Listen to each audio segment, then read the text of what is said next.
মায়ের জিনিসপত্র নিয়ে বসে গোছগাছ করছে। নমস্কার বন্ধুরা, আমি অর্পিতা। আমার আর একটা নতুন মিনি ব্লগ আপনাদের সকলকে জানাই স্বাগত। এই যে আমি সুন্দর করে রেডি হয়ে চলে গেছিলাম আমাদের ক্যারাটের টিচার্স ডেতে। আর গিয়ে দেখি সেলিব্রেশন কমপ্লিট, মানে কেক কাটিং, গিফট দেওয়া। আর এই যে এখানে স্যারকে গিফটে দেওয়া হয়েছিল বাজাজের ইন্ডাকশন ওভেন। গিফটটা ভীষণই সুন্দর হয়েছিল। আর তারপরে এই যে এখানে সবাই মিলে বসে বসে একটুখানি নাচ গান আড্ডা দিচ্ছিলাম। আর তারপর সবাইকে বলছিলাম একটু সবাই হাই হ্যালো করে দাও। আর তারপরে এই যে আমাদের মেয়েদের গ্রুপটা উঠে পড়েছে ডান্স করার জন্য।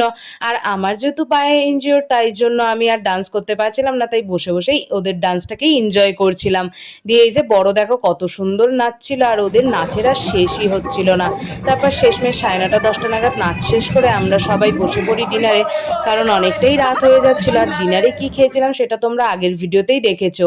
চিকেন, চিলি পনির, মিষ্টি। আর এই যে এখানে দেখো খাওয়া দাওয়া চলছে, আর শেষে ছিল কোল্ড ড্রিঙ্কস। আজ এই অবধি, সবাই ভালো থাকবে, সুস্থ থাকবে, টাটা।